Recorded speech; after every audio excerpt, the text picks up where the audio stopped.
bienvenidos. Este es un programa de televisión original. Intentamos, con el equipo que hoy vamos a presentar y con la propuesta que te vamos a contar, iniciar un nuevo camino. Un camino que es acercar los estudiosos, la universidad, los investigadores, los que escriben, a la casa común, a la familia común de Trelew. Para eso hemos armado un equipo que se llama Cátedra Libre de Problemas Políticos Regionales.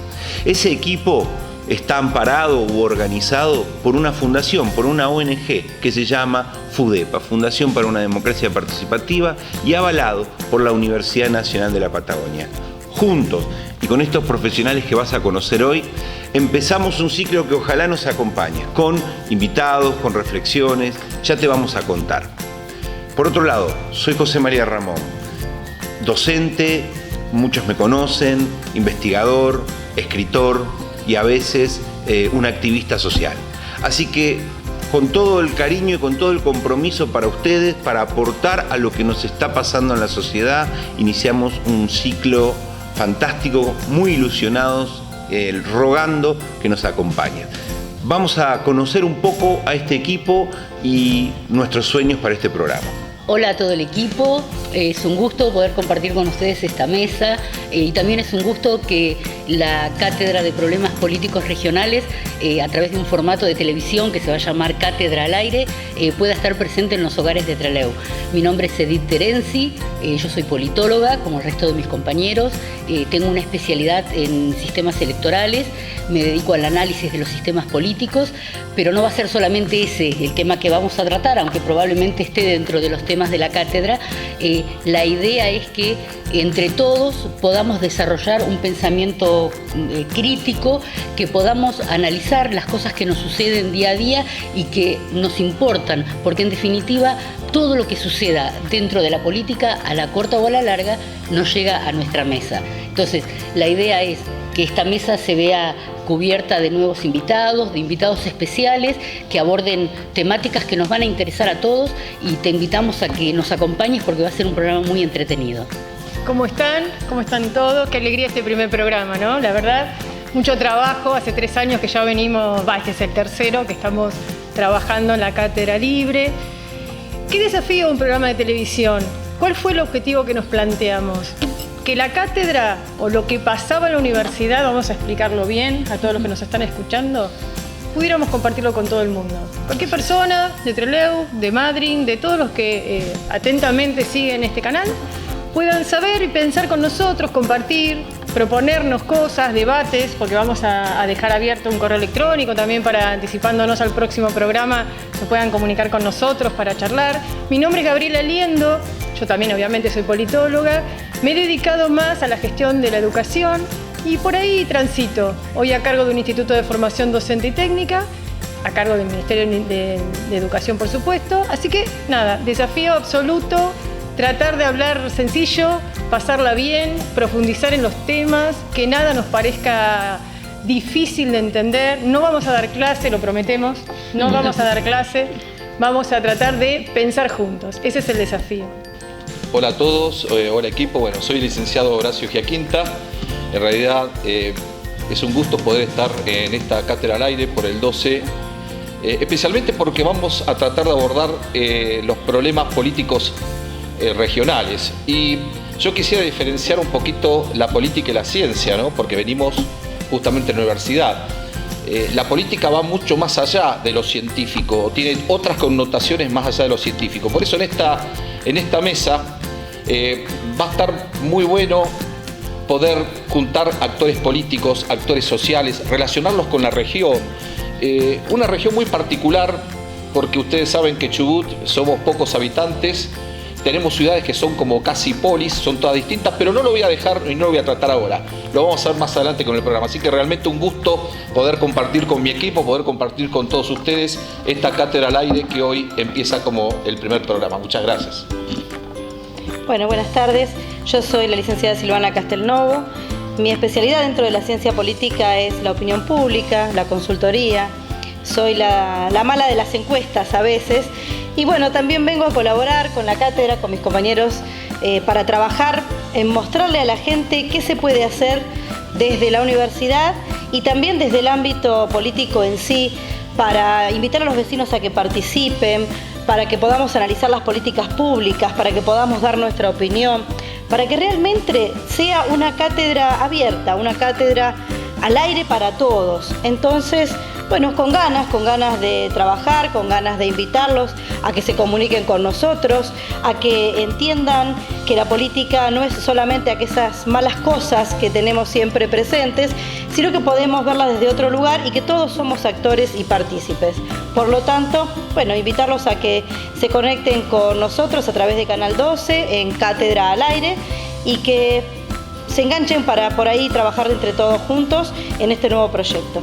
En este programa vamos a entrevistar a una persona que une dos mundos muy distintos, la teología y el pensamiento político. Va a estar con nosotros Emanuel Taú, un investigador del CONICET que nos va a dejar pensando los temas de terrorismo, del vínculo del Papa con la política, las sectas, los nuevos partidos políticos religiosos. No te lo pierdas, son 30 minutos fantásticos. Y en el próximo programa, ahora les voy a contar, o mejor dicho, vamos a escuchar a las chicas porque vienen recargadas. No se olviden que todos los profesores universitarios, investigadores, cátedras, son bienvenidos. Acérquense, comuníquense y compartan con este espacio y con la comunidad su trabajo. Chicas, ¿qué tenemos la semana que viene? La semana que viene, Gabriela, estamos las dos. Estamos nosotras acá tratando de poner nuestro granito de arena, sobre todo con una discusión que está muy presente en la sociedad y que se viene para los próximos tiempos. Vamos a hablar de la reforma política, pero la vamos a bajar únicamente a la forma en que votamos. ¿Cómo votamos? ¿Por qué votamos? Y cuál es nuestra garantía y la seguridad de que nuestro voto, que es la expresión de nuestra voluntad política, vaya al lugar donde tiene que ir. Esto es, que lo cuenten bien, que lo tengan en cuenta, que no se pierda en el camino, que nadie lo pueda hacer trampa. Vamos a hablar de eso en el segundo programa de Cátedra al Aire. Bien, y tenemos un tercero ya pensado también, que los vamos a invitar, vamos a debatir. En el tercero vamos a debatir, más que entrevistarnos y charlar, vamos a pensar en juntos cuestiones que nos preocupan y cuestiones específicas. Por ejemplo, ¿cómo va a ser eso? No lo sé. No sabemos cómo va a salir, pero un avance, las redes sociales, la política en las redes sociales. Así, un avance para que tengan ganas de mirarnos. Le queríamos agregar algo. El programa, si se lo perdió, no se preocupe porque se va a repetir varias veces durante la semana, así que vamos a tener posibilidad de escucharnos. Esto es Cátedra al Aire y vamos a hablar de política y religión. Hasta pronto.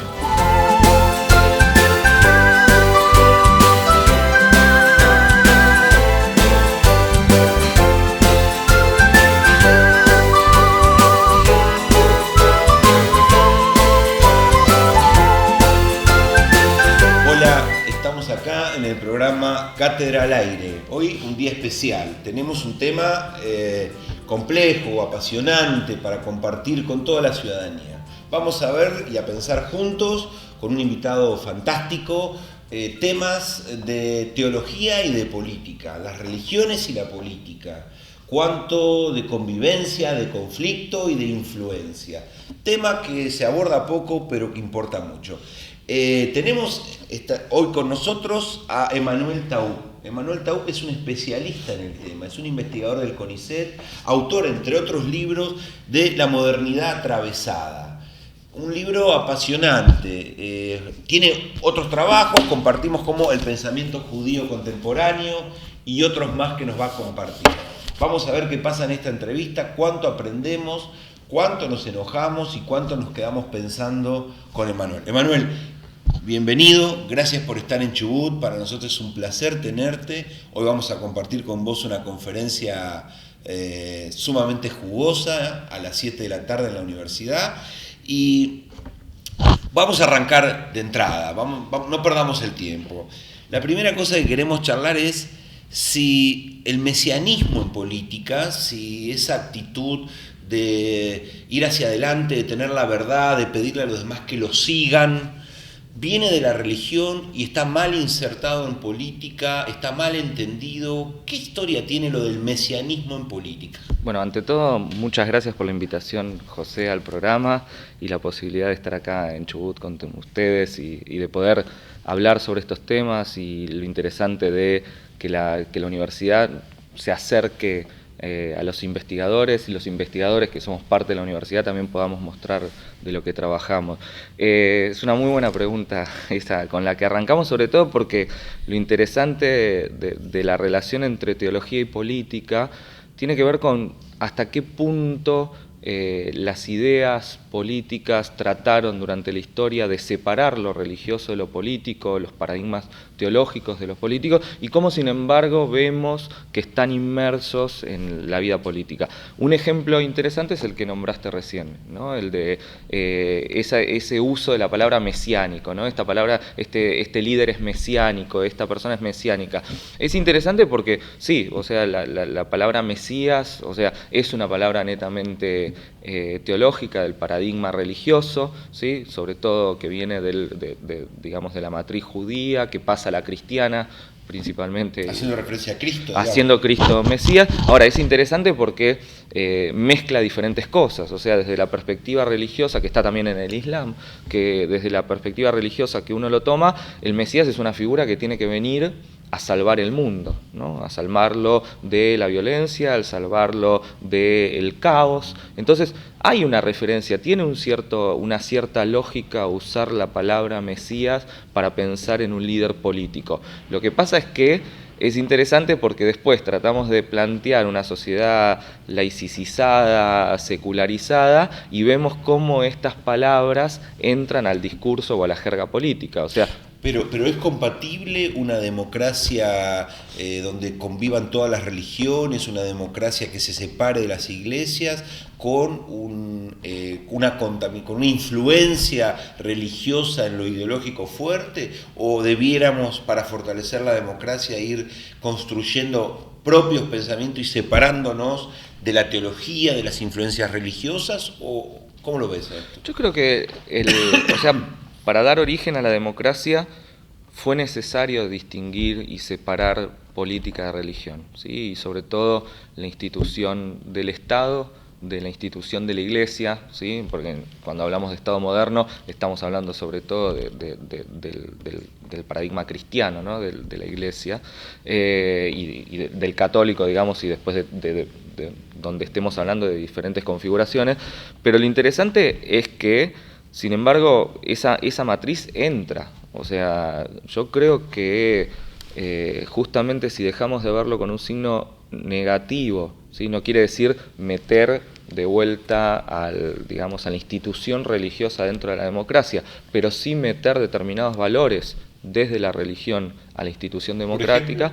Por ejemplo, la relación hacia el otro, la relación hacia el mundo, cuestiones de la ética, ¿sí? Valores morales, o sea, esos que vienen y provienen o surgieron del paradigma religioso, ¿sí? Ya sea del judeo-cristiano principalmente, o sea, pueden volver y en verdad están. O sea, cuando hablamos de igualdad, cuando hablamos de justicia, ¿sí? Son elementos que han venido justamente de muchos de ellos de la religión, ¿sí? La justicia divina, ¿sí? El concepto de historia, o sea, muchos autores que plantean, y es digamos una línea que me gusta remarcar, que justamente la invención de la historia es una invención de los profetas. ¿Por qué? Porque marcan el origen de la historia o el punto de origen en un lugar y un punto de llegada que tiene que ver con ese mesianismo, ¿no? Un lugar de llegada en donde haya paz, ¿sí? Donde entre las naciones, donde haya una relación no caótica, no violenta entre los estados y entre los hombres, por lo cual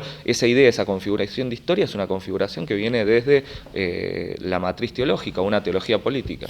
¿Qué está pasando, Emanuel, con la crisis ambiental global y el pensamiento teológico? ¿Qué están pensando las religiones? ¿Qué discurso? ¿Qué prácticas? ¿Hay algún vínculo entre caos ambiental, destrucción del planeta y la posición de las iglesias?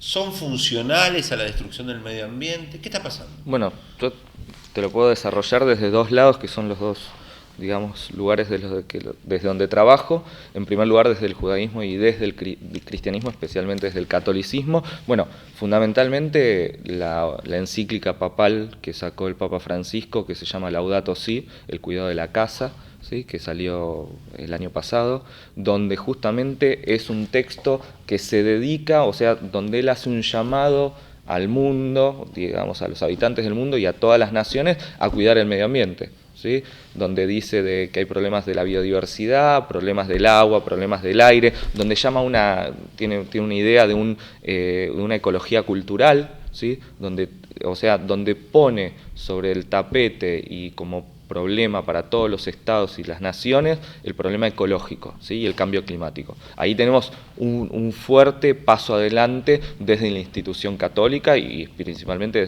desde el Papa. Ahora, eso no es ajeno al resto de las religiones, o sea, todas las religiones, y si uno toma el Antiguo Testamento, o sea, la Biblia judía, y empieza a ver ahí la relación entre el hombre y la tierra y lo divino está presente, ¿sí? O sea, no se puede vivir en la tierra sin entender que esa vida es, o sea, sobre el medio ambiente, sobre la naturaleza, y justamente muchas de las cosas que Dios le revela a Moisés, y eso pasa al texto bíblico, que es parte también del Nuevo Testamento, es justamente que si uno cuida la tierra va a tener una vida más fructífera, que justamente si uno hace cosas mal, porque ahí está interesante, porque desde la matriz teológica y desde lo religioso vincula tu accionar sobre la tierra y tu accionar sobre el otro, ¿sí?, en relación a si esa tierra te va a dar productividad, ¿no? O sea, si esa tierra va a ser fértil, si vas a poder comer de la tierra. Y ese mismo vínculo lo tenés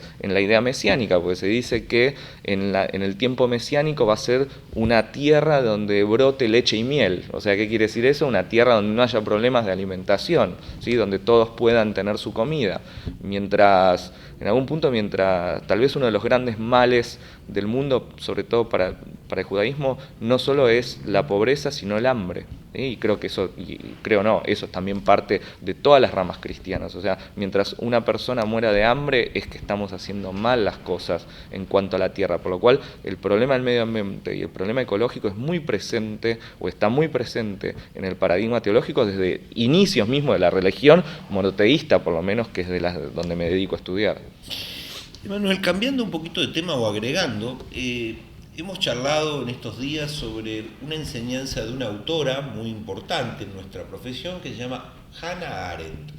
Hannah Arendt es una pensadora que nos ha enseñado, nos ha ayudado a reflexionar sobre el mal, sobre la actitud maligna en las personas, pero en aquellas que menos imaginamos. No el mal en esa figura totalitaria, en Hitler, que es fácil de ver, que es sencillo de ver allí la malignidad, sino en otro tipo de mal. ¿Por qué no nos contás sobre Hannah Arendt, sobre su enseñanza, sobre su obra? Porque sé que la conoces a fondo. Bueno, es interesante el pensamiento de Hannah Arendt, y sobre todo es tal vez una de las filósofas y una de las pensadoras políticas más importantes del siglo XX, y justamente lo interesante es ese pasaje que vos estás hablando, por lo menos esa figura que vos marcás, la del mal radical, ¿sí?, que ella la ve, ¿sí?, en un primer momento como base del nazismo y lo que pasó durante la Segunda Guerra Mundial, y es interesante cómo traslada eso a través de la experiencia del juicio Eichmann, ¿sí?, que fue, como sabemos, o por lo menos podemos aprender, que fue un ex jerarca nazi, o por lo menos una persona con una actividad bastante fundamental durante el nazismo, ya que se encargaba de que los traslados de los trenes hacia los campos de exterminio, y esa persona, o sea, Eichmann viene a la Argentina, ¿no? Se escapa hacia la Argentina, vive en la Argentina y es, digamos, secuestrado desde acá y llevado a Jerusalén, en donde se lo juzga. Arendt pide viajar para el New Yorker como periodista para cubrir eso, y ahí empieza a trasladar también y a cambiar su perspectiva sobre esa idea de un mal radical a otro concepto que es la banalidad del mal. ¿Qué quiere decir eso? Que es parte de... Senos claros, senos sencillos. ¿Qué tiene que ver con la banalidad del mal? que el mal no hay que buscarlo solamente en personas carismáticas, en líderes, o sea, que están más allá de lo ordinario, en lo extraordinario, sino que la banalidad del mal puede estar dada por cualquiera de nosotros que vive y que trabaja y que cumple órdenes en el contexto, ¿sí?, de un Estado burocrático, ¿sí? Como que ella se sorprende por lo simple de Eichmann, por la figura de un viejito educado, caballeresco, digamos, Sí, o sea, que no tenía nada especial, ¿no? O sea, que aparentemente era... en primer lugar no era un monstruo. Claro. O sea, era una persona como cualquiera de nosotros. Y en segundo lugar, la explicación. Uno después puede tratar de entender las interpretaciones, pero la explicación es que él cumplía órdenes e iba todos los días a trabajar para tratar de resolver un problema de ingeniería civil, se puede decir, ¿no? Que los trenes no choquen, que carguen bien a la gente. Ahora, podría haber gente, podría haber animales, podría haber comida, ¿sí? Lo que pasa es que... Le daba lo mismo. Sí, y ahí está lo interesante, porque lo que dice Arendt y lo que vemos en ese lugar es que la estructura burocrática de una universidad, de un Estado principalmente, te saca y te permite no hacer juicios morales sobre lo que estás haciendo. Ser una pieza del engranaje. Exactamente, lo que te permite no tomar grandes decisiones y no necesitar hacer un juicio moral sobre lo que produce lo que estás haciendo, ¿sí? Lo cual, eso es lo interesante, no está solamente en el nazismo, porque además después del nazismo, en mitad del siglo XX, lo empezamos a ver en un montón de ejemplos históricos, ¿sí? Y justamente tenemos también el ejemplo argentino en la última dictadura militar. O sea, empieza a aparecer en aquellos que dicen cumplir órdenes y que pueden sacar el juicio moral, que es lo que se pierde, que es lo que ve Arendt, de la tarea. Y también no hay algo de cosificar al otro, digamos, el otro se transforma en un objeto, en un medio, es un prisionero, es un aliado, es un cliente, pero no es un ser humano, digamos, es funcional a mí, es enemigo mío. Entonces yo hago con el otro lo que sea, porque en función de mis intereses el otro deja su humanidad y yo abandono mi juicio moral. ¿Sería también algo así? Sí, tiene que ver con eso, tiene que ver con la cosificación, sobre todo en verdad. Creo yo que para llegar a la cosificación vos necesitas deshumanizar antes. Me parece que todo proceso sistemático de aniquilamiento, ¿sí?, o todo proceso donde donde empezás a perder el juicio moral sobre algo, lo que te hace es deshumanizar al otro. En el momento que estás deshumanizando al otro, lo estás cosificando. Y esa relación entre que sea una persona o sea una cosa, ya no depende de grandes regímenes totalitarios o eventos específicos históricos, sino que lo empezamos a ver en cualquier tipo de relación social. Creo que ese es el problema, hay una microfísica de la cosificación del otro, podríamos decir. Se me venía a la cabeza el Día de la Mujer, tuvimos a muy pocos días del 8 de marzo, y el tema de la cosificación de la mujer como un objeto solamente sexual, carnal, y que, digamos, nos permite abusar, acosarla, ¿no? Va por ahí esa línea. Sí, el ejemplo del Día de la Mujer es un ejemplo interesante, sobre todo porque la necesidad, digamos, creo yo que el Día de la Mujer es una cosificación en sí mismo, ¿sí? Que es, digamos, que es un día más del producto mercantil y del capitalismo, más allá de la necesidad. O sea, cuántos recuerdan o cuánto se transmite que tiene que ver con el asesinato, ¿sí?, de mujeres trabajadoras, con prenderla a fuego, y pasó a ser justamente un lugar donde tenés que regalar algo, tenés que comprar algo, las flores. Bueno, más que regalar flores, me parece que es un buen momento para ser responsable hacia el otro, ya sea una mujer, ya sea un hombre, para ser responsable ante el otro, sobre todo además con la cantidad de femicidios que estamos teniendo en la Argentina y en Latinoamérica en los últimos años, por lo menos que se ha visibilizado. Nos enseñaste las buenas influencias religiosas sobre valores morales en la democracia. Ahora te voy a desafiar a que hagas un esfuerzo por pensar las malas influencias. Es decir, hay ideas y valores religiosos y teológicos muy cuestionables que debiéramos dejar separar, superar. Y En algún punto, y ya que este también es un ambiente universitario y podemos usar algunas terminologías, o sea, tiene que ver con con no perder la capacidad de autonomía del hombre, o sea, justamente esa revolución que tiene que ver con parte del mundo moderno, ¿sí? De que nos volvemos seres autónomos, ¿sí? Que hay una primacía de la razón, ¿sí? Sin caer nunca en fundamentalismos tampoco de eso, no hacer de la razón el único escudo, ¿sí? o una supremacía donde no se pueda dudar, pero sí en el sentido de que justamente hay que tratar de convivir con algunos elementos que vienen de la teología sin perder la capacidad de decidir sobre nuestro propio nomos, o sea, nuestra propia ley, nuestras propias decisiones, sobre el contrato. O sea, el problema, creo yo, que es cuando caemos otra vez en determinar nuestro comportamiento, nuestra visión del mundo solamente desde el paradigma religioso. O sea, si solamente seguimos los que nos dicen, ¿sí? Aquellos que viven día a día de la práctica religiosa, perdemos la capacidad de seguir siendo seres humanos. O sea, y ya que vos lo decís, uno de esos temas es el debate en Argentina sobre el aborto. O sea, que es un tema que hay que seguir discutiendo para seguir tratando de zanjar ahí una problemática que nos da como resultado miles de muertes en el año. Bueno, para terminar vamos a ir al tema más difícil de la tarde, que tiene que ver con teología, política y nuestro Papa. Vos sabés, lo hemos charlado, la mitad está furiosa porque el Papa recibe, se mete, opina, regala, la otra mitad dice que no tiene importancia. De la noche a la mañana tenemos Papa, cosa insólita para la Argentina, y ahora tenemos debate sobre el Papa y la política argentina. ¿Qué estás viendo? ¿Qué reflexiones haces?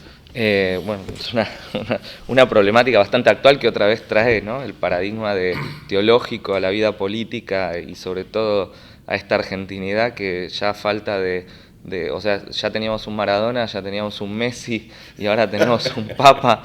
Pero bueno, pero también hay que empezar a separar esas cuestiones, ¿no? O sea, no es nuestro Papa. Es el Papa digamos, del catolicismo, es la figura más importante de la Iglesia Católica y en algún punto el problema es que la argentinidad nos hace apropiarnos de él, pero digamos, el Papa sale de la historia nacional y entra a la historia universal, o sea, él pasa a ser, o sea, Bergoglio ahora ya no es Bergoglio, es el Papa Francisco y es parte de la historia universal. Ahora, que desde ahí sienta, como los otros papas también lo sintieron y lo hicieron, una doble responsabilidad por el lugar de donde viene, ¿sí? Y tener todo, me imagino, no he estado con él, pero me imagino que él mismo debe sufrir, ¿sí? Fuertemente esa ambigüedad de tener que hablar para todo el pueblo católico, ¿sí? Más la relación que está haciendo y llevando adelante con otras religiones, con otras ramas del cristianismo, con el judaísmo, con el islam, ¿sí? Con el mundo no monoteísta, y al mismo tiempo saber que viene de un país que está constantemente en crisis, que sube, baja, y donde él tiene una responsabilidad, y donde es una palabra que ya no solo se escucha acá, ya no solo es escuchada por la gente que confiesa su religión, sino que pasó a ser una palabra escuchada por la vida política fuerte y por la estructura política, ¿sí? Más o menos, lo cual también es, desde la estructura política, tratar de ver cuánto se le abre o no a esa voz del Papa, o sea, porque por otro lado, él no va a cambiar, por supuesto, aquellos pilares católicos, digamos, de la Iglesia Católica. Sí, pero si vos me decís, pasa al nivel universal, a la historia grande, a una institución de miles, de millones de creyentes, hasta ahí vamos perfecto, pero a la vez recibe a Moreno, a la Cámpora, manda rosarios, a la vez no deja esa cuota de presencia argentina, digamos, no nos dice: estimados amigos, estimado pueblo argentino, ustedes ya son un pueblo más entre miles de pueblos al que debo pastorear, entre comillas. Tiene eso, pero también tiene la picaresca de fotos, remerita, Y eso suena raro. Sí, también recibe deportistas, recibió también al nuevo gobierno, recibe gente del PRO, recibe, digamos que recibe, y me parece que también desde ahí trata de influenciar, ¿no? Nada es sin una razón, creo yo, en la actividad del Papa, sobre todo hacia la Argentina, ¿sí? Y él también tiene una agenda política hacia nuestro país. Por eso, hablar ahora sobre todo en nuestro país, de la separación profunda entre religión y política, cuando hay una figura papal que está todo el tiempo constantemente haciendo referencias a su equipo de fútbol, o sea, que quiere que gane San Lorenzo, que quiere que manda los rosarios, que se mete, que opina, es algo que ya no se puede sostener. Justamente creo que el cambio del paradigma político que nos queda en adelante desde nuestro Estado es ver cómo se convive con eso. Sí. Si se puede convivir. Se puede. Bueno, Emanuel, gracias. Espero que la audiencia pueda valorar este espacio que comenzamos con mucha pasión. Libros, autores, académicos, investigadores, institutos, cátedras libres, luchadores. A ustedes, nos vemos la semana que viene.